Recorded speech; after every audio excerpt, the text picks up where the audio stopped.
السلام عليكم ورحمة الله وبركاته. نحمده ونصلي على رسوله الكريم. أما بعد فأعوذ بالله من الشيطان الرجيم. بسم الله الرحمن الرحيم. رب اشرح لي صدري ويسر لي أمري واحلل عقدة من لساني يفقهوا قولي. ربنا زدنا علما اللهم فقهنا في الدين آمين يا رب العالمين. آغاز ہوتا ہے ہمارا رکوع نمبر 11 کا اور آیت نمبر 94 سے آغاز کرتے ہیں. اللہ تعالیٰ اس میں ارشاد فرماتے ہیں وَمَا مَنَعَ النَّاسَ أَن يُؤْمِنُوا إِذْ جَاءَهُمُ الْهُدَىٰ. اللہ تعالیٰ ارشاد فرماتے ہیں کہ لوگوں کے پاس ہدایت پہنچ جانے کے بعد ایمان سے روکنے والی چیز صرف یہی چیز رہی ہے کہ انہوں نے کہا کہ اللہ نے ایک انسان کو ہی رسول بنا کر بھیجا ہے. یعنی ان قالوا بعث کیا بعث مبعوث کیا اللہ تعالیٰ نے بشر رسول ایک انسان کو یہ رسول بنا کر بھیجا. سب سے زیادہ مسئلہ کفار اور مشرکین کو ایسا تھا یہ تھا کہ اللہ تعالیٰ نے ان کو تعجب ہوتا تھا کہ اگر یہ سمجھتے ہیں کہ اللہ تعالیٰ اتنی پاکیزہ چیز ہے، اتنا پاکیزہ ہستی ہے، چیز تو نہیں ہستی ہے، اگر وہ یہ سمجھتے ہیں کہ اللہ تعالیٰ اتنی پاکیزہ ہستی ہے تو ایسا کیوں ہے کہ اگر اللہ تعالیٰ پاکیزہ ہستی ہے تو وہ اس نے ایک ہم جیسے ہی کھاتے پیتے انسان کو جس کے ساتھ گندگی بھی لگی ہوئی ہے، جو کھاتا بھی ہماری طرح ہے، بازاروں میں بھی جاتا ہے، جس کی خواہشات بھی ہماری طرح ہی ہیں، جس کی بیوی بھی ہے، بچے بھی ہیں، تو اللہ تعالیٰ نے اس کو اپنا نبی بنا کر کیوں بھیجا؟ اس کو اپنا پیغام رساں کیوں بنایا؟ اللہ تعالیٰ نے ایسا کیوں کیا کہ ایک انسان کو ہی رسول بنا کر بھیجا؟ تو اللہ تعالیٰ اگر بناتا تو اللہ تعالیٰ نے بنانا تھا ہی کسی کو اپنا پیغام رساں بنانا تھا، میسنجر بنانا تھا، تو اپنے جیسے ہی پاکیزہ ہستیوں کو بناتا جیسے کہ فرشتے ہیں جن کی بیویاں نہیں، جن کے بچے نہیں، جو ان نفسانی خواہشات سے پاک صاف ہیں.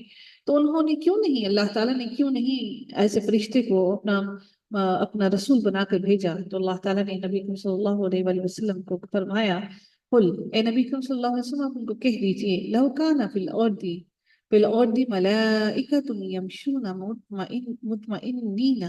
اللہ تعالیٰ ارشاد فرماتے ہیں کہ اے نبی آپ ان کو کہہ دیجئے کہ اگر زمین میں فرشتے چلتے پھرتے لا نزلنا البتہ ہم ضرور بھی نازل کرتے علیہ من السماء ملک رسولا، پھر ہم ان پر لازمی طور پر اس فرشتوں کو ہی مبعوث کر کے بھیجتے.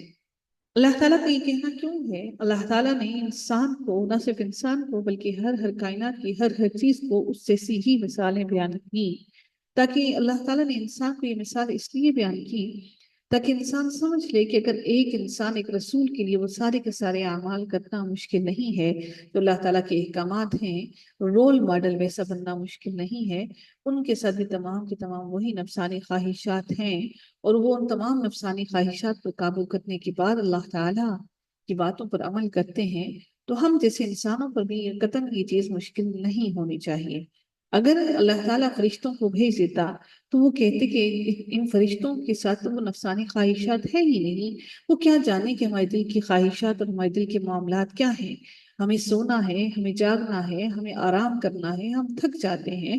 تو اللہ تعالیٰ نے اس لیے فرشتوں کو نہیں بلکہ ان جیسے ہی انسانوں کو نبی بنا کر بھیجا تاکہ انسان یہ سمجھ لے کہ اگر اللہ تعالیٰ نے انہی جیسا ہی رسول مبعوث کیا ہے تو یقیناً اللہ تعالیٰ کی اس کے پیچھے بہت بڑی مصلحت ہے.